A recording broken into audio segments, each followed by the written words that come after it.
the most wonderful real estate podcast ever. The show that gives you the lowdown on how to become a successful real estate entrepreneur. With more than 30 years of experience, America's top female real estate investor Dwan is an expert in financial freedom and turning dreams into realities. Now's your chance to become a Dwandernaire with the help of Dwan. Here's to a flaming hot foreclosure market with the help of Dwan.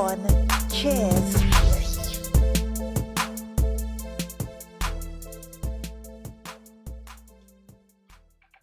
Hey everybody, welcome to another episode of the most wonderful real estate podcast ever. And we all know what today is. Today is Thursday, and I have a guest, and this session is called Inside the Minds of Today's Millionaires.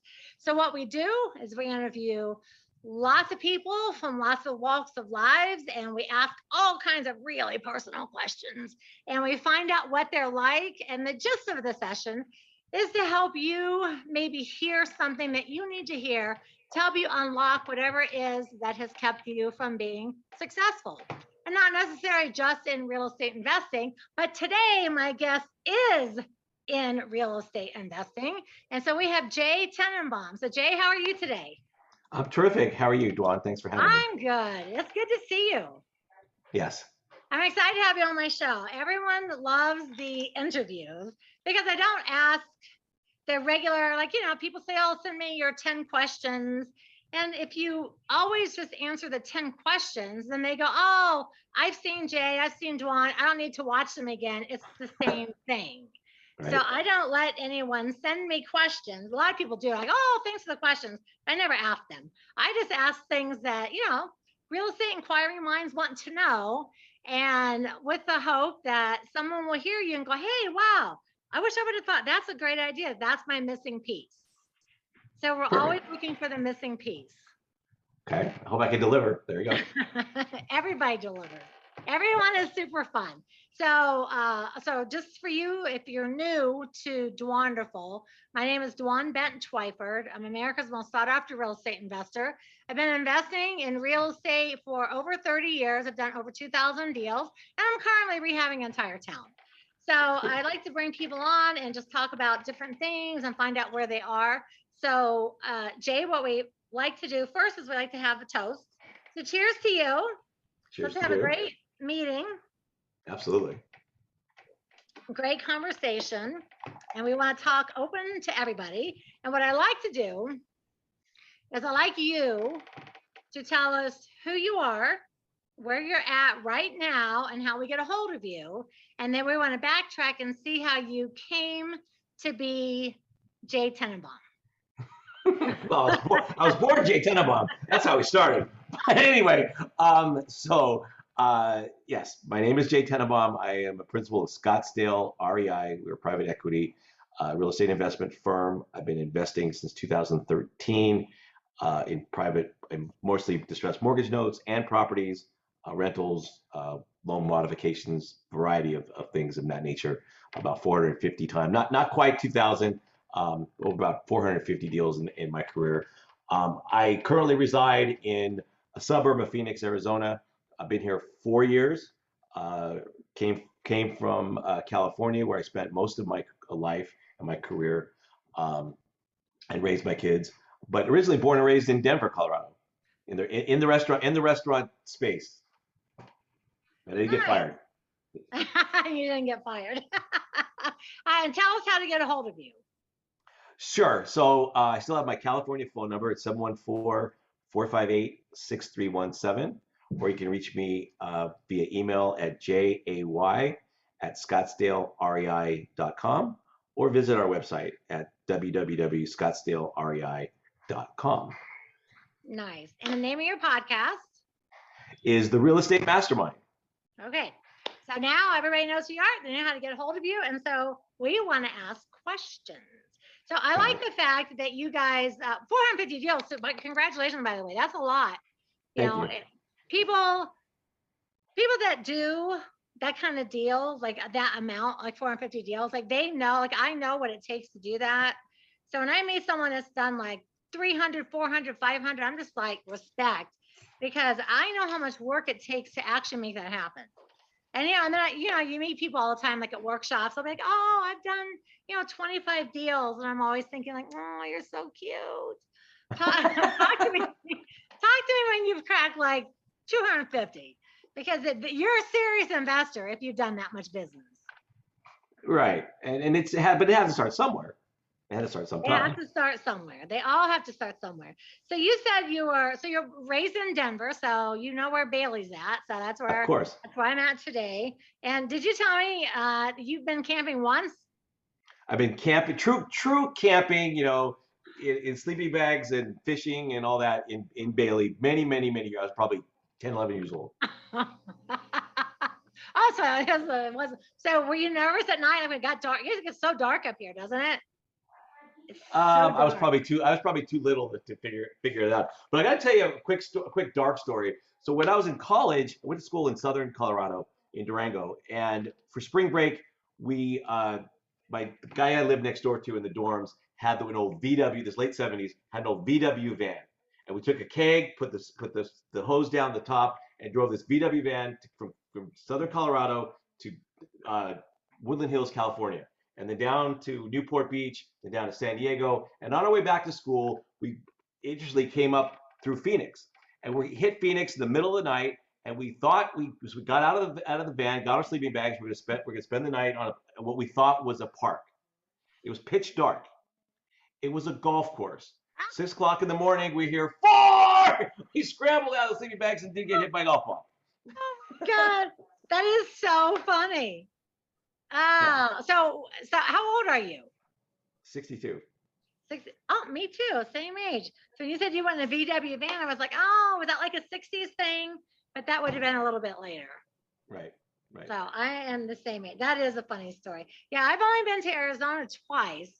And both times I stayed in resorts that were on the golf courses. And it is just beautiful out there. I love the weather. It's like, oh, the weather is so nice. You have like a 90-degree day, and I have like ready to snow. Yeah, well, like I said, I grew up in Colorado. I moved away in 1983, but still, I mean, when I moved here to Arizona, it was like I wasn't going to let the summer intimidate me. But what I really didn't, the biggest surprise that I had moving here was how cold it will get. And I remember I've spent most of my life in California. Yeah. How cold it gets in the wintertime. Yeah. Because it's a desert. It gets the high of highs and the low of lows.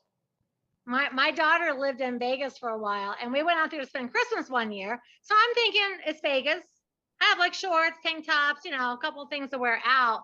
And it was freezing. Like we had to go buy coats. I had to go buy hoodies. It was free. I was like, how is it this cold? And like, it's the desert. I was like, well, because I had never been in the desert area ever in the winter. I mean, it was freezing. I had my dad, I had my stepmom, I had like 5 people with me. We all had to go buy coats and jackets and stuff. We were freezing to death. So tell me, so you guys do a lot of different things. You do, tell me several of the different things that you do. Because I love everything you guys do. It's been opportunistic and it's been evolving. So we buy, primarily most of my career, I bought distressed mortgage notes. So you actually buy the notes, not the houses. Correct. Now, when you buy notes, let me just ask you this. When you buy a note, do you take that note and then restructure payments with the homeowner? What do you do with your notes? Okay, very good question. So first of all, my background, I was a debt collection attorney in California for 20 years. I had a law practice with my wife. So I bring that skill set to this space. So in the very beginning, probably the first 150 notes that I bought were the real low balance $50,000 houses in the Midwest and the South, whatever. Then I'm buying, 2013, 14, 15, 16-ish for, $5,000, $10,000, $15,000. Yep. So I was doing a ton of loan mods, mostly by myself, but doing it myself because I can. It's something that I will not teach others because one thing I'm not going to do is say, sure, here's how you do debt collection, because 20 years of debt collection, if I told you that in 1 hour, your head would explode. I can only imagine. I have been on the other side of debt collecting when I went through my divorce, my credit cards, my car, my house. It was like, holy cow. Thank God we didn't have cell phones back then. You could just change your phone number and make it unlisted. But, but nowadays, you change your phone number, they're just going to stalk you some other way. Right, exactly. No, I'm not gonna have somebody, talk to a borrower, get sued and say, take me out of context. But no, so I've did a ton of loan mods in my Okay. career. When the gurus started spinning out too many rookie investors that were overpaying for notes, we kind of segued in 2017 and started buying properties off of auction.com, just because the pricing of notes just didn't make sense anymore. I mean, there's really anything as a bad note, just a bad price. Well, And then in around 2009, late 2018, Sadie and my business partner and I got together. We bought a pool of 21 seller finance notes from a hedge fund that had done business with before. uh-huh. And then we started buying rentals in 2019. And then with COVID, the rental market we were buying rentals where we're doing, 1.5% rents over capital, right? So we weren't Right. looking for 4 cap rentals. So then we got back in the mortgage space, buying distressed mortgages in 2020 and doing a little bit different. We found a niche in buying reverse mortgages where the borrower is already dead. So I'm not doing loan mods because you can't speak to a dead person. At least I'm not doing any seances these days. And they were late stage foreclosures. So we were Mhm. really getting them towards the end of the foreclosure process. The heavy lifting was done by my predecessors. And what's really, as you can understand in this particular market, we have been taking these notes to auction and getting paid off as the bank at auction at ridiculous payoffs.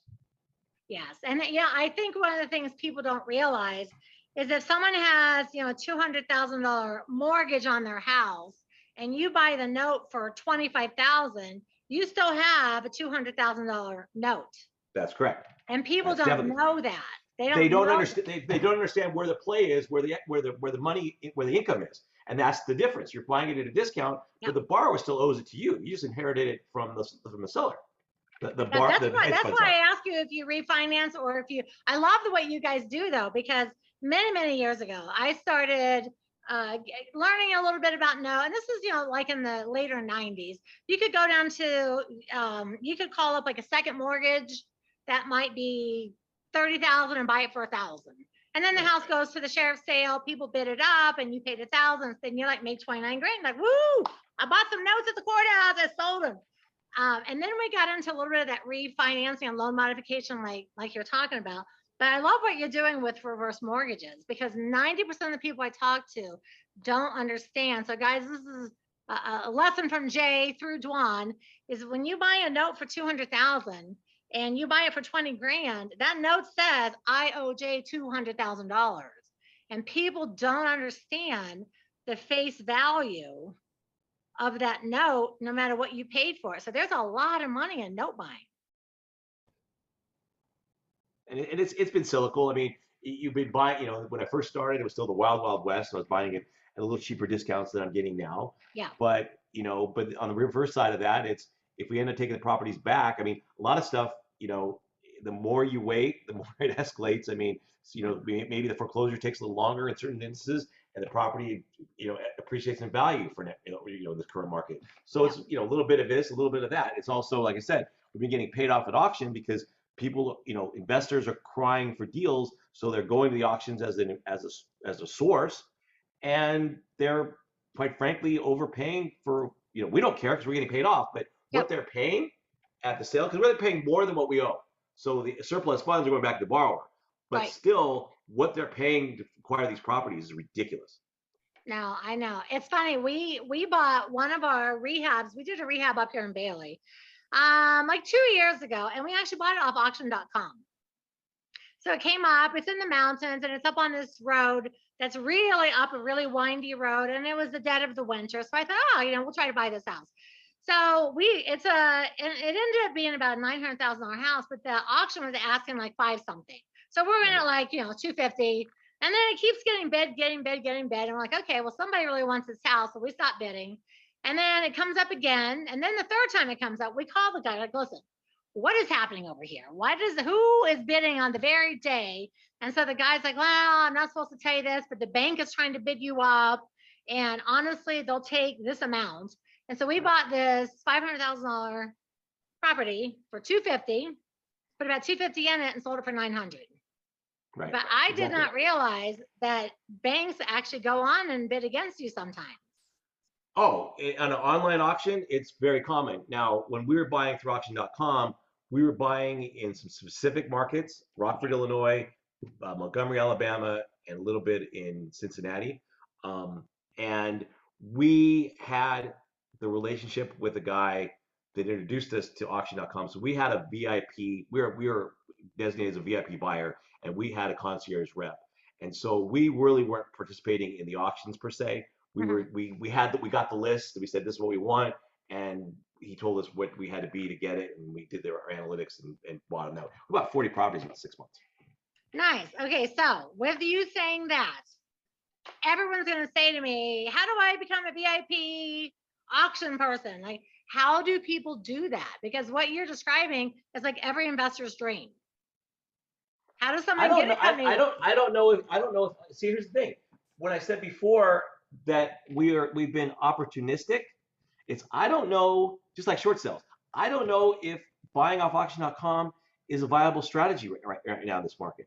Yep. Whether you, I mean, the answer to your question, how do you become a VIP buyer? Well, became a VIP buyer because we came I was introduced to a guy who was this concierge rep, but we had a track record to say, here's what our experience was. So we were taken serious. So I guess that's probably a prerequisite. But now I don't know if banks are wanting 80, 90%, even in auction.com, that it's a viable strategy right now. No, I know. I think up here we used Hudson and Marshall in one of our houses. I think Hudson and Marshall is merged into auction.com.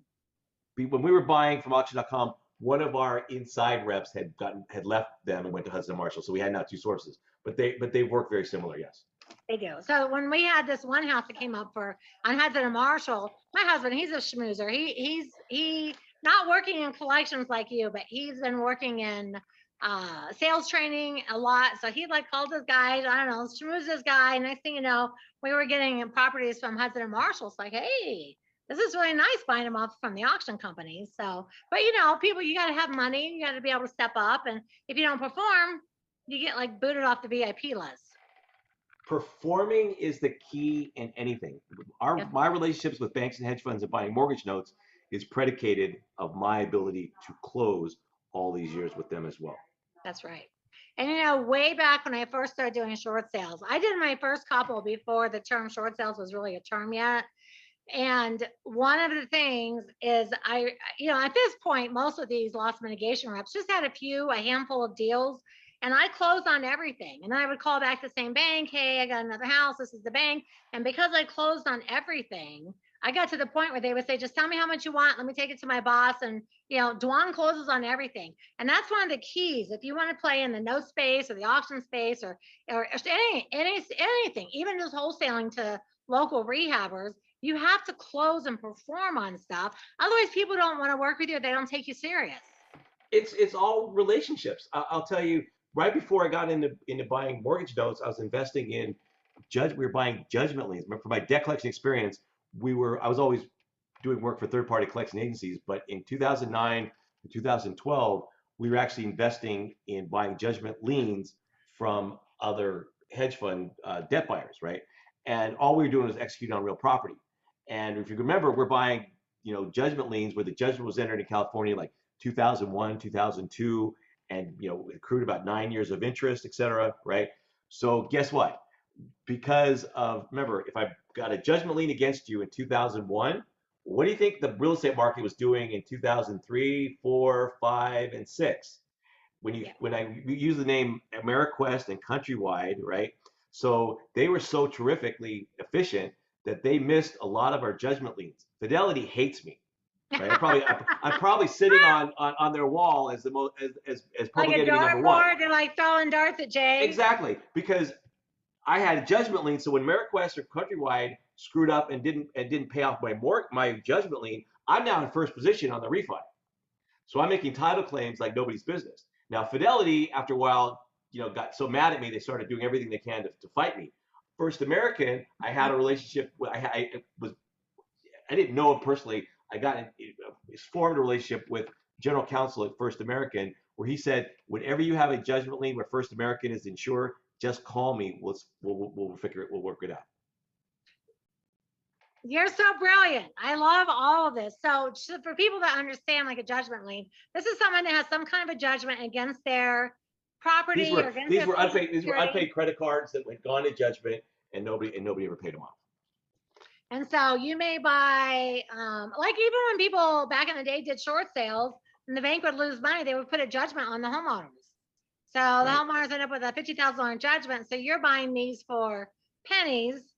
Oh, yeah. And then getting the homeowner or the person to make payments or pay the judgment. Correct. See, I love all that stuff. There's just so few investors that are into like the note buying or the judgments or any of those kind of things, like or the reverse mortgages even. And I just don't think people really realize the power of the note side of things. Right. I mean, but but I got to tell you, while I will say, I've been in debt all my life, just not personally, it really became an evolution of I'm playing with certain debt instruments in my collection business, then I'm playing with the certain debt instruments on the judgment liens. And so going into mortgage notes was just a different debt instrument, and I segue. But here's the basic key to me. Prior to that, when I wanted to be a real estate investor, I'd gone to all the hotel ballrooms and all that kind of stuff.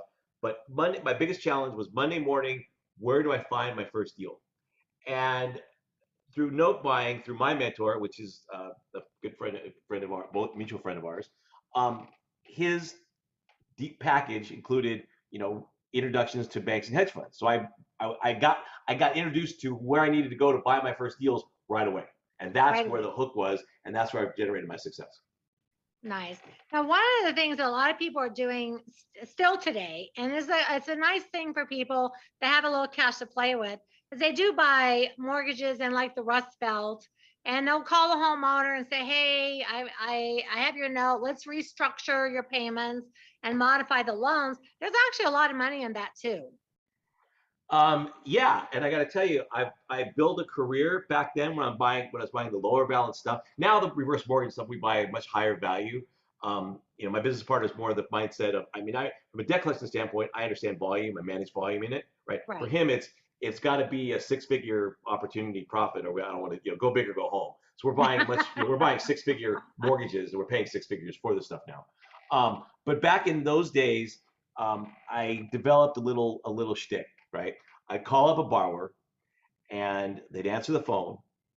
And the first thing I would say would be, how can I help you? Exactly. There's like 30 seconds of silence because nobody's ever asked them that before. And then when they get their feet wet and they got their confidence, then they vomit their country western song on me. And in that conversation, I could afford to pay X of $300. I bought this note for 10 grand. And the borrower is telling me on the phone, I can afford to pay $300 a month. Now think about it. I'm an investor. A 36% return with one phone call. Who wouldn't do that? Who wouldn't? Right? So when the borrower is offering me money, my default rate was less than 10% because I wasn't playing debt collector saying pay or die, and I wasn't making demands. They were offering things to me. And unlike a bank, I didn't have to say, let me call you back when I go to my credit committee. I can make the decision on the phone. Exactly. We did that for a while. Well, we still do that when the opportunity comes. But just for people that are listening that you don't know what that is, you can find a lot of these mortgages from banks. And if you do buy the debt, and like he said, like Jay said, if you buy a $10,000 loan and the homeowners can afford $300 a month, then you're just like, hey, give me $1,000 down. Pay me $300 a month. You give them a new loan, a new interest rate. You make it affordable for them. Nobody defaults. Correct. Because you give them a payment that they can actually afford, and they haven't paid for a long time, and they're thrilled to death. I went on like a little spree of a couple of years where I did those for a while, and I was like, man, these are really fun. But now I want to ask you some questions about reverse mortgage. One of the biggest questions people ask me is, tell me how to do reverse mortgages. And that is actually one of the things in real estate investing. I have never delved into that. I don't know why. I started in Florida, where basically the waiting room for heaven is Florida. Right. And always people were out, tell me about, and for some reason, I never really latched on to that, but I'm really fascinated by them. So give us an example of a reverse mortgage and how an investor could step into that. Okay, so good question. So here's the thing: you are a homeowner. You are at least I own 62. my home. Correct. And whether you own it free and clear or you have a mortgage, it doesn't really matter. But you're 62 years old. Now we're starting to sound old, you and I. We're 62 years old or older, and God forbid we have a situation where we can't, or it just makes financial sense to not have another mortgage payment the rest of your life. Okay. So the reverse mortgage lender, and some of them are Wells Fargo, some of the traditional lenders, they've changed the rules since well, I'll explain that in a second. Well, you But know, anyway, they've got Tom Selleck on TV 100 times a day. If you own your home, you can get a reverse mortgage. So it's like they got a guy out there that's the age of all the people doing reverse mortgages. So he's the Right. giant. I mean, I don't know if you're ever watching. But we got to remember, reverse mortgages have a bad rap, and I'll explain that in a second. But anyway, so reverse mortgages basically you're 62 years old or older, and you get into a situation where you will not have another mortgage payment the rest of your life. Now, back and the reason I knew about reverse mortgages goes back to my judgment lien days. If I had a judgment lien on a homeowner who was 62 years old, I connected with a woman who was both an attorney and a lender in Orange County, and so I would refer my eligible judgment debtors to her. She would do reverse mortgages for them, and my judgment lien got paid off. Right? Like it's just going to stress up. I wasn't involved in it. I just referred them to them, and I get paid off. I love it. But back then they were, based on actuarial tables, they were either putting money in your pocket and not making another payment, or giving you a monthly stipend or whatever. Yeah. And then they've changed it a little, and they're a lot more strict. They're holding back taxes, real estate tax, because people will get this reverse mortgage and not pay the property tax, lose the house anyway. So now the biggest benefit is you may not get that lump sum payment or an annuity cash flow coming into you. The biggest takeaway here is you are not making another mortgage payment the rest of your life. Now, where are they getting the bad rap? They're getting the bad rap from grandmama's, grandchildren, because when she dies, you've got to pay the mortgage off. They expected grandmama's house, the free and clear, don't put a reverse mortgage on it because, or even if you have a mortgage, hey, grandmama, you have a mortgage on your house, but you can't afford, they don't care that she can't afford to pay it. They want the house when she dies. Well, now there's a mortgage and they've got to come back and pay it. So what happens is a reverse mortgage starts with, because based on actuarial tables, let's say you pay, let's say the house is free and clear, for example. Okay, let's do an actual example. Because I know everyone will be interested in this, and so am I. So inside the loan documents, remember your typical mortgage is, I'm borrowing $200,000 and I pay you $600 a month, and every month I make a payment, portion of that payment is going to go to principal and pay it down. Right. Reverse mortgage, why they call it reverse, works the exact opposite. The mortgage starts at a floor, and every month that you're alive, the payment you would have made, you don't make, gets added to the loan to a certain cap. So if you outlive the loan, you're not getting $1 million. It's usually got a floor and a ceiling. And so what happens is for as long as you live, from the origination of the mortgage, your monthly balance, your balance of your mortgage goes up, but only to a certain level. So I have a $200,000 house. We'll just say I'm 70.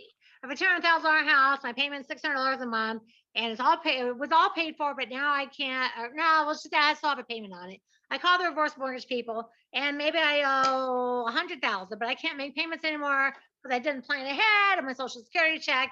So every month they're taking my payment, they're adding it on and adding it on until I die, and then they automatically get the house. You signed over the house. They don't automatically get the house. They've got so when you die, the mortgage is now in default because you're dead. Well, okay, back. You've got about a year for the heirs to step in and pay that balance off, whatever that balance is, right? It's not going to exceed X, but it may not get there if you didn't live that long, right? So you have a certain amount of time of which somebody to come in and refinance the house and pay the mortgage off. Mortgages we buy, none of the heirs did.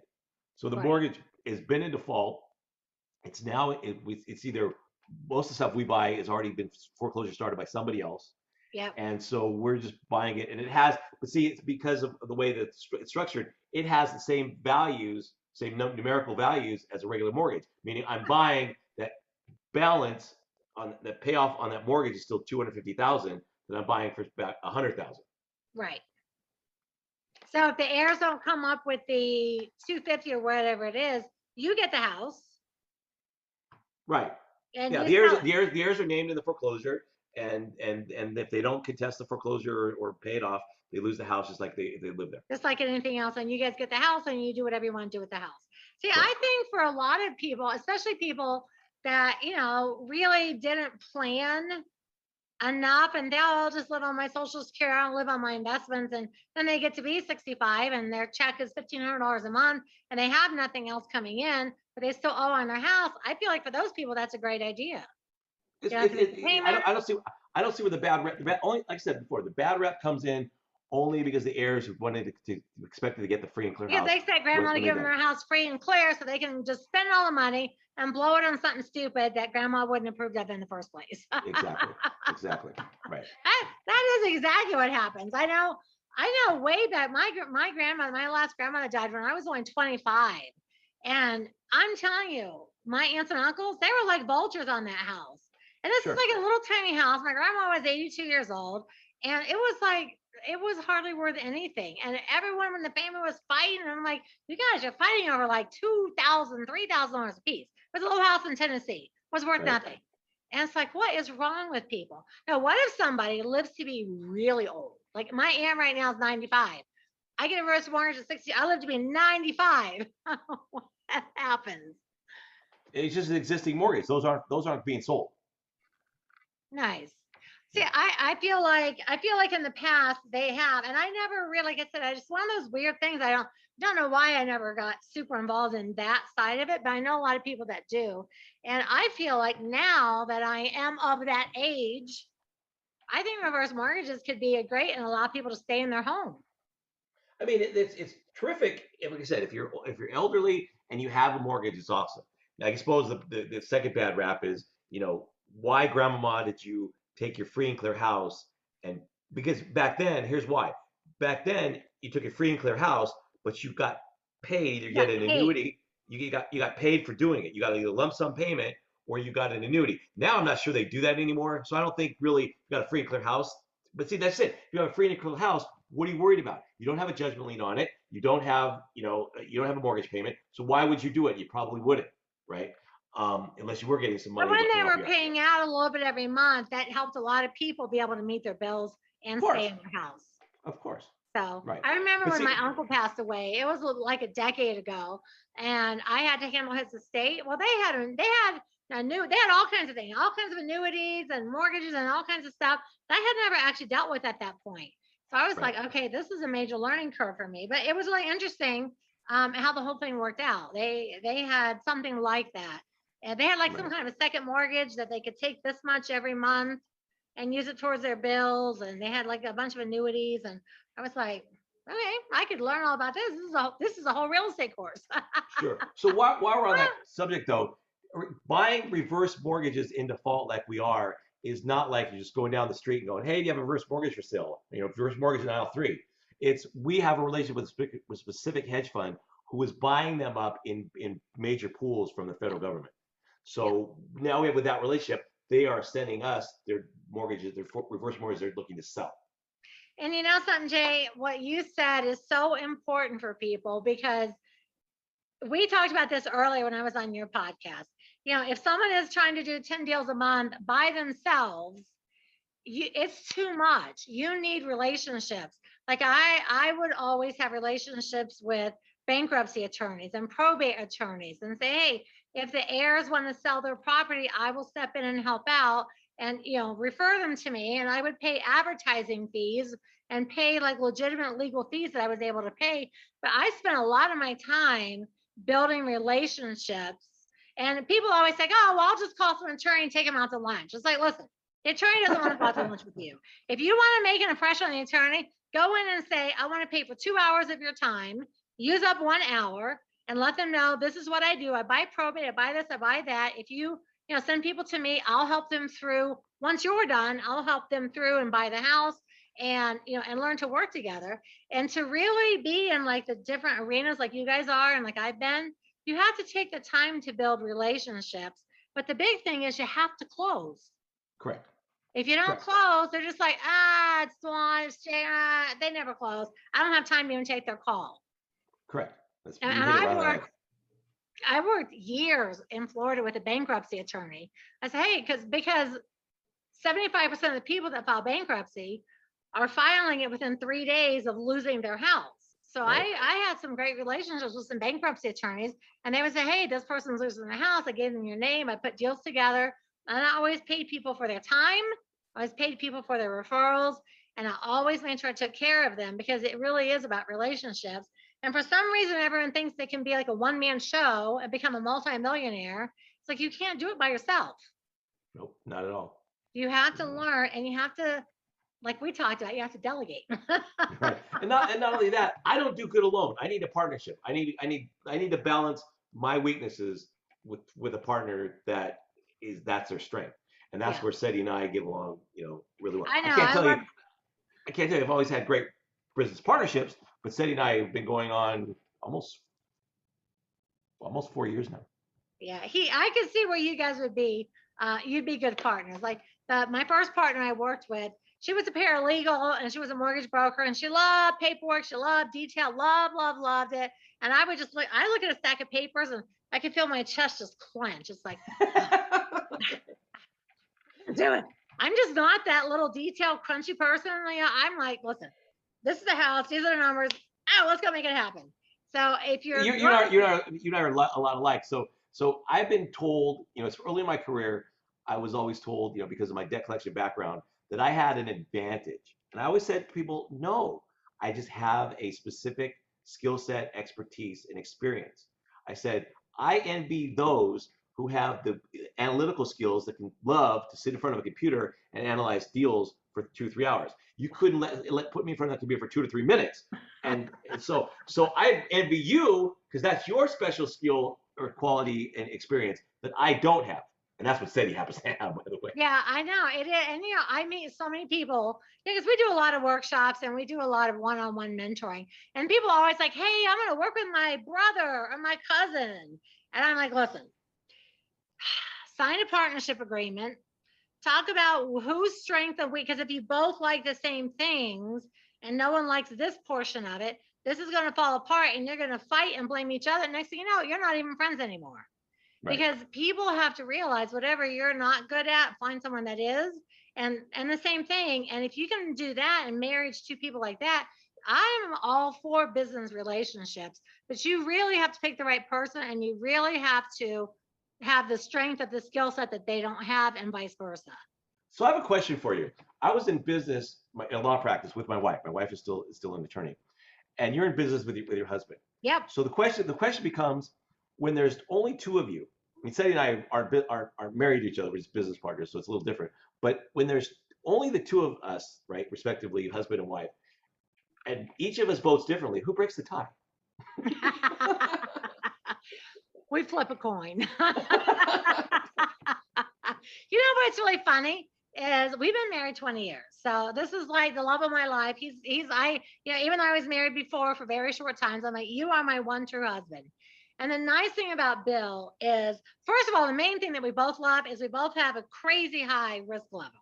Our risk factor, do you have a 1 to 10 risk factor? We're like 100. So we'll just go, woohoo, let's buy that building. That's a great idea. And then we figure it out after. But we both really, truly like different aspects of the business. And we have honestly, can't think of the last time we had like a solid disagreement about, maybe other than the amount of buildings that we bought, because like 5 buildings ago, I was like, don't buy any more buildings. And then he bought them. I was like, stop buying buildings. And the next thing you know, is, we got 5 more. And now we have the controlling interest. And, and I was like, well, okay. Right. But we really, and we have very similar taste in rehabbing when we do that. And we have just a good, always working, but we did make a deal way back. If it ever came down to like, absolutely nobody's willing to budge, we'll just flip a coin. Nice. And I don't know if that really is good or not, but you know what? It's better than carrying on an argument for, like 2 months over something stupid.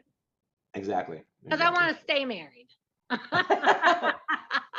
Well, we survived 20 years of a law practice. We've been married. It'll be 31 years at the end of October. Oh, see, I love that. That's wonderful. And a lot of people are like, how do you guys work together? Real estate, all the time, but it's not. I don't know. It works for us. I know it doesn't work for everybody, but it does work for us. So That's I true. want to know, tell me, when Jay was like 12, 13, 14, 15, like teen, what were you doing? Where were you living? What were you doing? Oh God, my kids cringe at this. So I was with that age group. I was obviously I grew up in Southeast Denver, Hamden I-25. Okay, so you were still in Denver. I'm still in Denver. That age, we had a community swim and tennis club down this. When I was about 14 years old, they built a community swim and tennis club just within biking distance from my house. So I spent, every waking moment when I wasn't working. I actually started in the restaurant business my first job at probably 13 years old, as a dishwasher and then a busboy kind of deal. So whenever I was not working, I spent, hanging out in the summers, at the swim and tennis club. My mom owned a catering service since I was a little kid. My dad owned restaurants in Denver, so I was always brought up in that business. And started working for them a little bit here and there, and then for other people as well. Working for your family has got its unique experiences. Oh no, we worked with all three of our kids and for like 5 years, like, listen, we're never working with you again until you grow up and come back. Right. I mean, and working for my father was like, he was okay if I worked for somebody else. He wasn't hurted by it. And working for him was, had its own benefits and challenges, whatever. So yeah, that's what I did in the summer times. We were, we ruled the neighborhood in between. So were you like that really cute tan kid that was like playing tennis and swimming and the girls were like swooning over you? I'm not going to comment on that. Okay. Was I tan? Yes, very much so. Yes. That sounds like fun, actually. So it was a lot of fun. You get a little older, you're like 21, 22, now you're starting to become an adult. So your mind is where? What are you doing then? You're in law school? Very good question. So, and you kind of touched on this on our podcast. So kind of like your Denny story in a way. So I had, that's all I knew was the restaurant business, right? So Okay. I went from, busboy when I turned 21 years old. I started waiting tables. I worked for a restaurant that opened up in May. I was only 20, so I opened up the busboy department. And then when I was 21, they made me wait like they promised. And ultimately, I started bartending, and thought that's what I was going to do. And I was interviewing for manager jobs, and it was the 28-year-old manager was intimidated by the 21-year-old applicant who knew more than they did, kind of deal. But when I was bartending, I'm 22 years old-ish, and I'm working with my co-bartenders were 28 to 32-ish, right? Yep. And I knew like then it was like a sports career. I didn't want to be their age doing this still, right? Because they were always looking for Amway or the best other thing to get out of bartending, and I'm just into it for the first couple of years, going, this is great, right? Got a lot of money in my pocket, And so one night, my father and I, very innocuously, are having dinner together by ourselves at a restaurant that wasn't his, which was like a pink unicorn, because that never happened. Never happened. And he says, get out of this business and go get in the profession. And the light bulb turned on, and I said, medicine doesn't thrill me, but law does. So I quit my bartending job, cold turkey, in that late summer. Went back to school to finish my undergrad at a local at Metropolitan State in downtown Denver, and was on a mission. I took 26 hours the first semester, 21 the second. Had a 3-hour internship over the summer in Broomfield with a judge. Was one of my instructors in Metro, because I was on a mission to go to law school that following. I wanted 1 year to finish undergrad and be in law school that following year. If finishing undergrad took me any longer, I knew I would never do it. So where life takes you to a turn, because when I was in school the first 3 years in Southern Colorado and Durango, I skied and went to school in my spare time. Yeah. So when I went to apply for law school, I wanted to go to University of Denver, where my father, buddies, childhood friends went. He went to undergrad there. They wouldn't accept me, but I got accepted to school in California. So I just said, you know what? Packed up the Audi 4000, and boom, I drove to California and stayed. met my wife, and stayed. And what kind of law did you practice?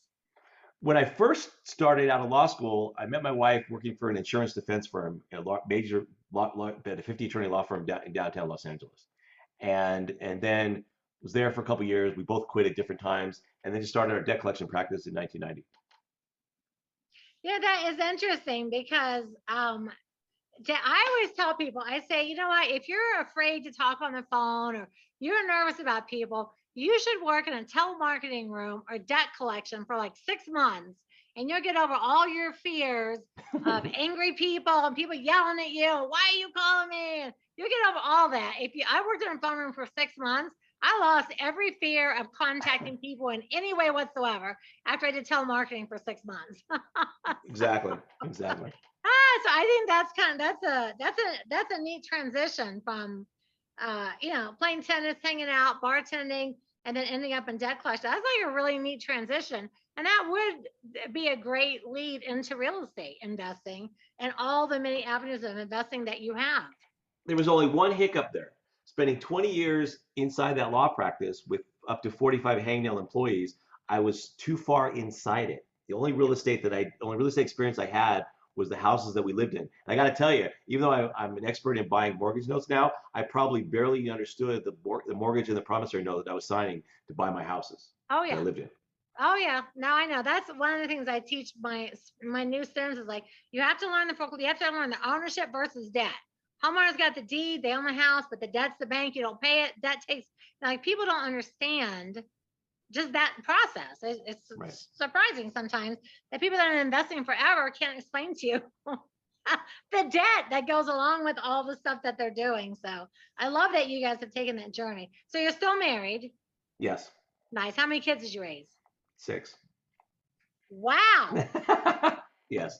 31 to 13. My 31-year-old worked with me in our business for a little while. He actually lives in Westminster. He's a software developer, Westminster, Colorado. And my daughter lives in California. My 29-year-old daughter lives in California. She's a flight attendant with Southwest. And I've got a 26-year-old college graduate that's still living at home, and a 21-year-old that's a little mini me as far as some of the interesting decisions he makes at times. But he's got a great job working in the restaurant business.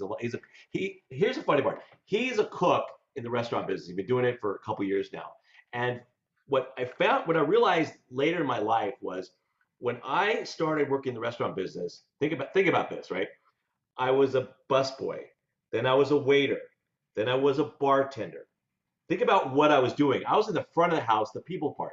I was never spent any time. I had the full run of the house to learn how to cook for my dad's restaurants. Yeah. I never spent any time back there. I can't cook with beans, and I regret that, but I never migrated to that end of the business. Yeah, I was in the bar business quite a bit. And then it was the 80s and the 20s. And when I was in my 20s, well, both of us, when we were in our 20s, it was the 80s. So I did a lot of bartending, cocktail waitressing, a lot of the front end stuff, and no idea all the hard work that's in the back. And I'm glad I didn't do all those things like that. But I loved when I was bartending and cocktail waitressing. I loved it. I was working in a fancy club in Florida, and all the famous people came there, and there was a VIP room. So of course, I'm young, I'm hot, I'm working in the VIP room. I was like, oh my God, this is the greatest job ever. But if I was doing that now, I'd be like, what did I do with my entire life? Right. Like, what was I thinking? So let me ask you something. What is your favorite food? Chicken or steak. I gotta tell you, that's what I like to eat. But growing up in that kind of business, my memories are more about not so much what the meal I had, but the company that I was with. Yeah. Like what kind of restaurant did your parents own? What kind of food? Just soup, sandwiches, salads, that kind of stuff. Nice. Yeah, just a normal. I mean, my high school counselor. I mean, he opened that one when I was a junior in high school, and so yeah, all my teachers, all my counselors were like, you got to bring me a sandwich, get good grades, kind of the old kind of stuff. But no, it was local Denver, it was Southeast Denver. Everybody knew everybody over there. So yeah, everybody did. Yeah, so it was like where everybody was. I mean, in those summers working for him, I hired all the busboys who were friends of mine. If I didn't know them, they were a neighboring high school, and and the camaraderie that we had after shift was awesome, and things like that. But yeah, I mean, it's so to me, I appreciate a good meal, like at a fancy restaurant, whatever. But it's more about the company that I'm with versus, to die for the meal, right? It Which is. is And kind of a lot of people don't realize that until they're much older. But it is. The company is the most important thing. So, what is your favorite band of all time? oh God. You only name one. Only name one? That's hard. I Um, know. It's a good question, though. You tell a lot it's an about people awesome by the question. music they listen to. Uh,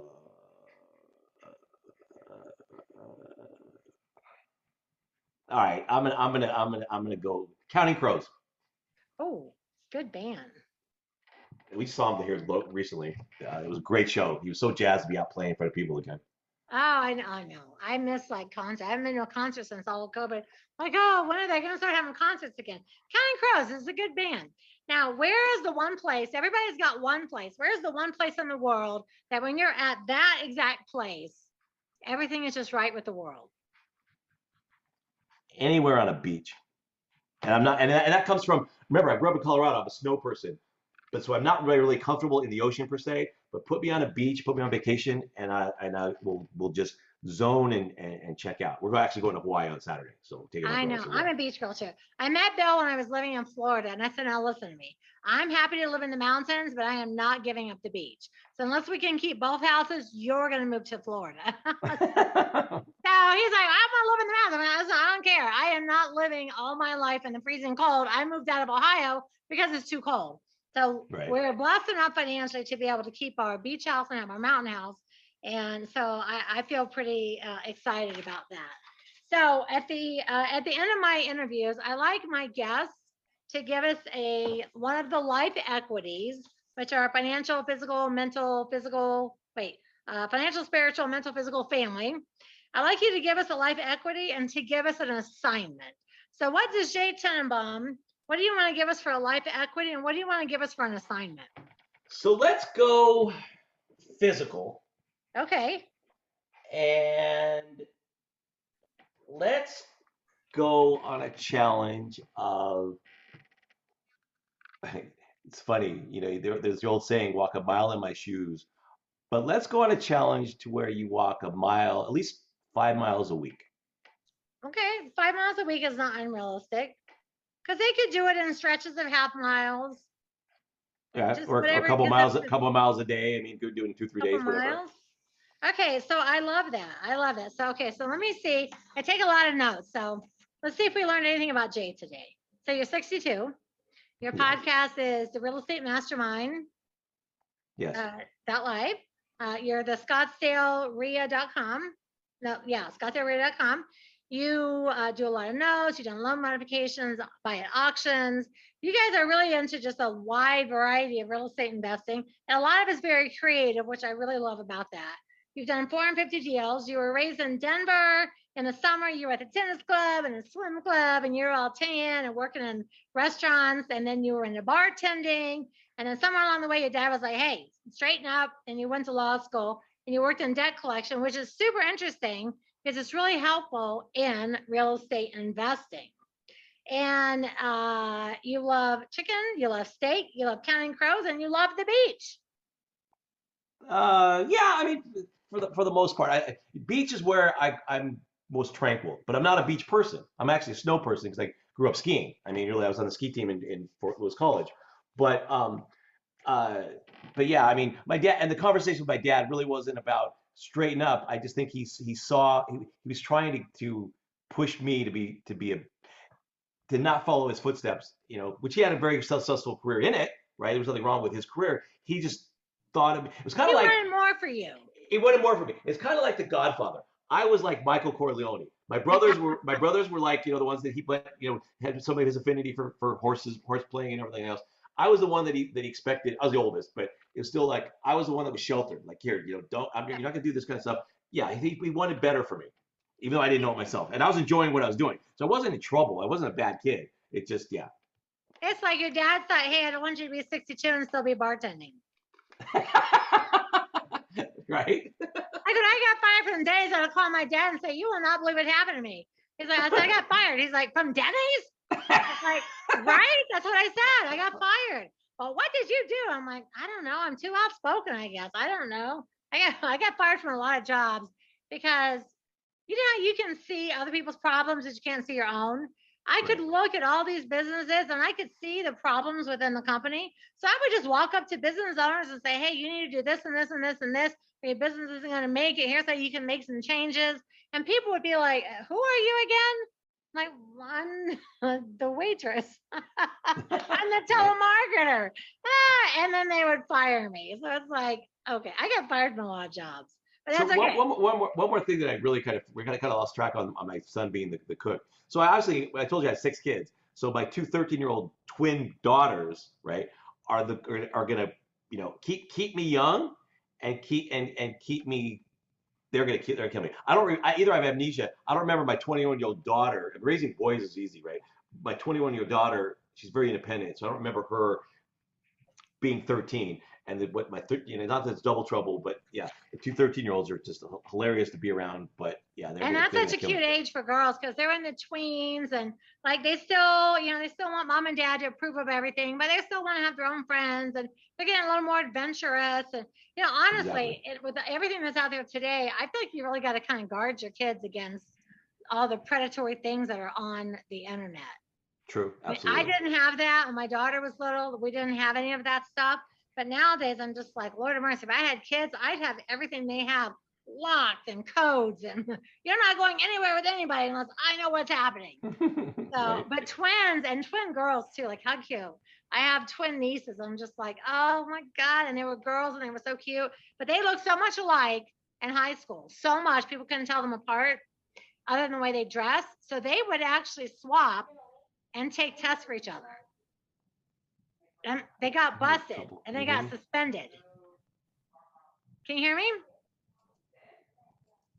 Do you hear me? All right, well, I'm just going to keep talking. So our life equity is to do physical and to walk 5 miles a week, 5 miles a week, which is easy to do. Can you hear me, Jay? Yeah, my AirPod just arbitrarily went poof. No, that's okay. And our life equity is physical, and we're going to like 5 miles a week, which I think is a wonderful thing. And just tell us one more time how people can get a hold of you. JAY at Scottsdale REI.com. It's REI is real estate investment, not the camping store. Or it's 714-458-6317. I do answer my cell phone.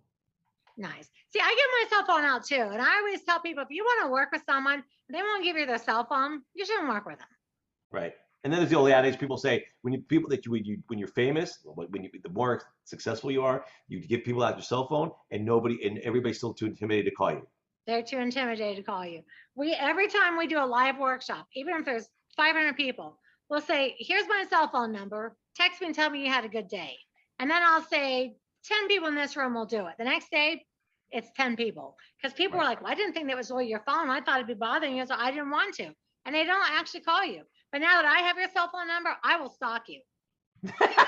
Look forward to it. I'm a stalker. And I'm happy to tell you, I am a stalker.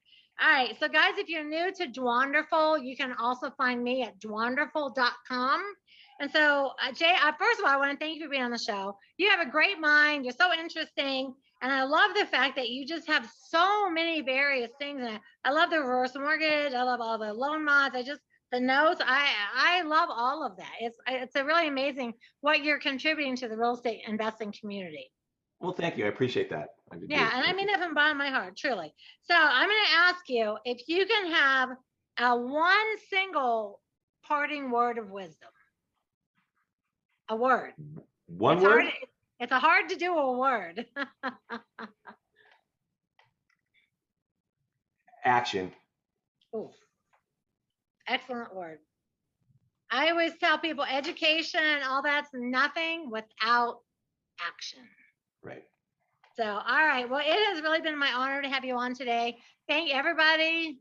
5 miles for the whole week. That's not even that much. We're not even asking, it's like we're asking to run a marathon. So everybody, physically take care of yourself. Because real estate investing, you got to take care of your whole self. True. or you get too, I mean, for me, I get too sidetracked. So I have to force myself to take care of all myself. And I appreciate you very much. And guys, listen, tune in next week, same bat time, same bat channel. And just remember that the truth is in the red letters. All right, everybody. Ciao. And Jay, thank you so much. You're adorable. Thank you for dropping by to the most wonderful real estate podcast ever, making real estate investment wonderful each and every time. Oh, for more information on how to make your real estate dreams a reality, keep an eye on Dwanderful.com and be sure to become a member.